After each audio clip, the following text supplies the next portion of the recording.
Hello, hope you all having a good day and are ready for another episode in the series I like to call The Underrated Throwers. Today we'll be doing a technical analysis on Koji Murofushi's father, which I'm sure you all know Koji Murofushi, the one of the greatest hammer throwers ever. And his dad was the previous Japanese record holder. And let's just watch this a couple times and we'll get into it. I chose him for this series for underrated one because he he made Koji Murofushi possible. So right there, that's all you needed to do for us as fans and throwers and just athletes in general. But he also threw pretty far. Obviously, he was a national record holder until his son came and obliterated it. But he was also Koji's coach for most of his career as well. So he had a hand in making one of the greatest hammer throwers ever. So let's get into this. So really nice winds. He has a really wide base. Really wide base. Not really shoulder width, as you would typically see. A little wider than that. And as a result, that's going to lead to a little bit of just late stepping. And a little flat-footedness. And he doesn't really if he kept his on all his catches, if he kept his right toe flexed, his ankle flexed and landed on the balls of his feet instead of flat-footed, he could activate his right foot sooner. So then he would be a little more fluid and wouldn't be like stomping and so heavy over his right.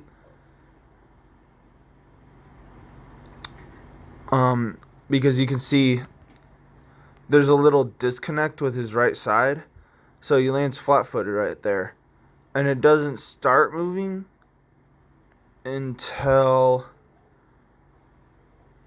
the ball reaches almost zero. So 0 is like basically like the midline, like the midline of your abs. That would be 0. Or the lowest point the ball will go. So if he kept on the ball of his feet a little more, he would be a little more fluid and wouldn't step so wide. And he'd be able to move his right faster instead of just his left, because what this is going to cause is a little bit of dragging instead of the ball being like over here already.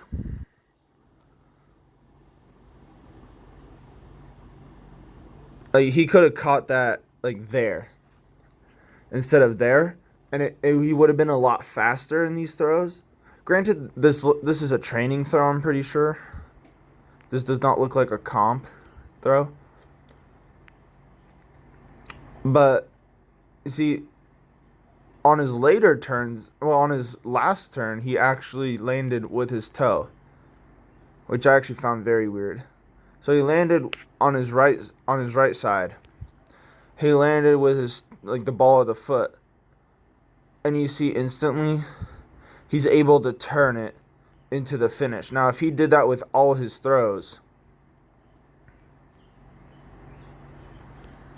it would have been a lot smoother. I mean, really only basically his first 2 turns. His first turn was late. Was like a little bit late and flat-footed. Second turn, flat-footed. Turns it a little sooner. A little. Third turn. Oh, I'm sorry, wait. Did I miscount these? Let's see. 1, 2, 3. Oh, he was only a 3-turner? Huh. God, I cannot do math. Hold up. 1, 2, 3. No, I was right. He was a 4-turner. God, okay, I'm sorry. I'm sorry. That's yeah. I'm just can't count apparently. But if he started with his front with well, on his first turn, sorry, on his first turn, he kind of over rotates and step a little wide. I would personally like to see it land a little more to the sector. So and a little narrower so he can push so he can turn his right foot earlier because he kind of over rotated and stepped a little late. He can't really turn his right side that much.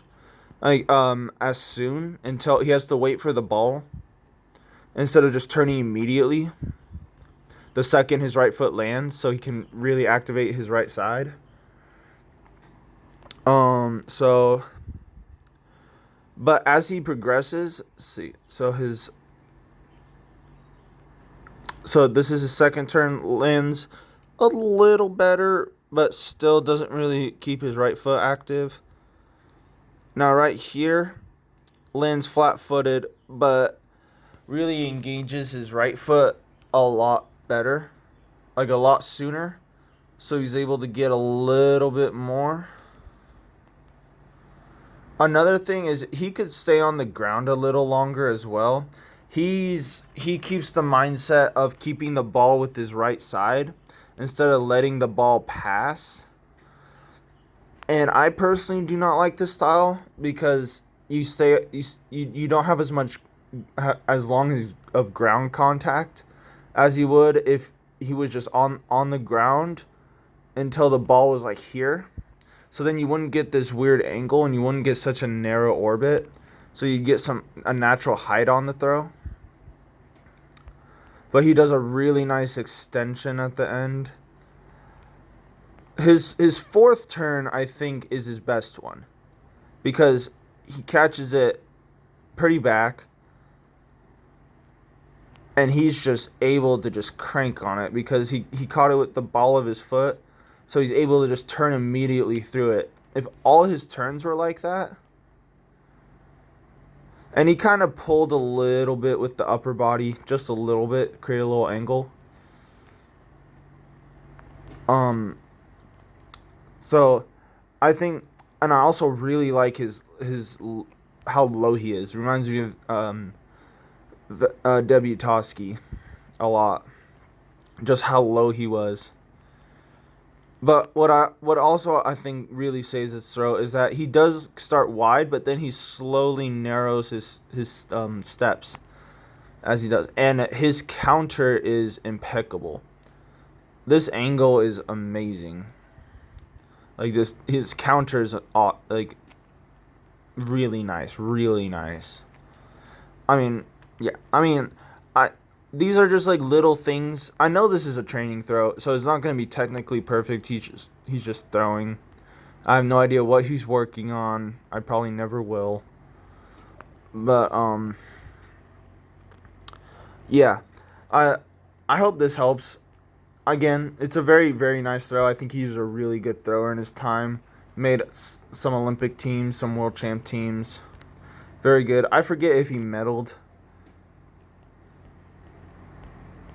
I mean, this was a pretty competitive era in the when he was throwing. He was competing against like Litvinov and Sadiq and a whole bunch of plethora of other 81 plus meter guys. So, but yeah. I also like his flat entry, which I think sets him up for a really nice orbit. Because on your first turn, you don't want the ball to be too high. You don't want it to be too low. You want it to be pretty flat when you're a four-turner. So then you can build a really natural orbit. Because if you're a four-turner and you have it too high, you have a greater chance of hitting the ground by your end turns. And also, you have a greater chance of just coming up, and it's going to make it harder to counter. When you have the ball flatter, you're able to kind of slow down the first turn, so you can really push and accelerate it on the other turns. Because I like to think of your first turn for a four-turn thrower to be kind of just a setup, just like an extension of your winds, basically. Just like another wind. Like the same speed as your winds, but with a turn.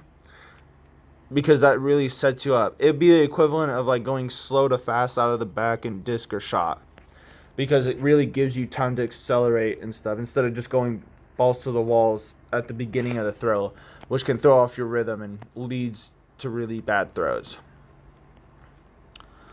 So, yeah, I mean, really nice. Again, like, these are like minor critiques too. Like, I mean, this is a style. Like, I know, I mean, he was successful. People are very successful with this style. But, I mean, the biggest thing would be not land flat-footed and land with the ball of the foot. I mean, there are scenarios where you land flat-footed on your right and the heel. Well, and then you go onto the toe, which is what he's doing. But that's a very hard and advanced thing to do. And you'll see a lot of like really, really, really good like elite Olympic level throwers sometimes do that. Or they'll just be on the balls of their feet.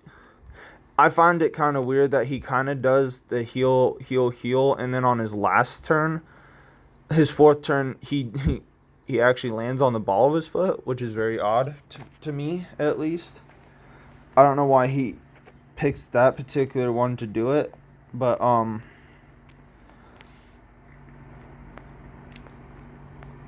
mean I just really like this finish. I mean, he could have extended his hips a little, like, well, not extended, but rotated his hips a little more. But his fourth turn, this is what, actually no. So on his previous turns, what I would really like to see is him to be a little more square, like kind of countering, like this kind of counter, except just let the ball run past him until it gets to like,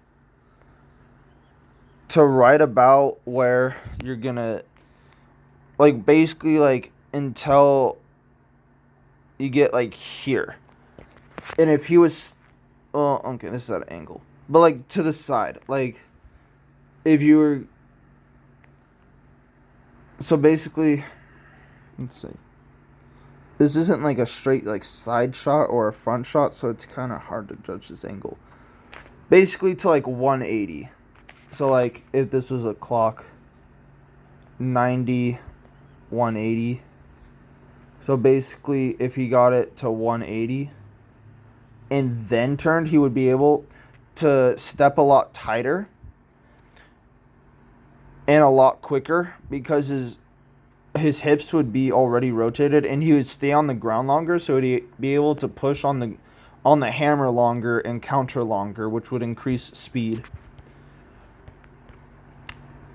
And I recommend that style, especially when you're beginning, because, I mean, it can just lead to better throws, and it's just easier to throw that way. This kind of style, when you just keep it with your right side, is very conducive if you're a very explosive and powerful athlete, because you just need to move quick as hell for this kind of style to work. And I know this is a slow motion video, but I mean, you can just tell how quick he is. Even in the slow-mo. So, I mean, but really nice throws. Rocking the old school Mizunos. Love it. And yeah, I think he was very underrated. Gave us Koji. So, Koji, please don't die. Please. Okay. See you later and hope you learned something.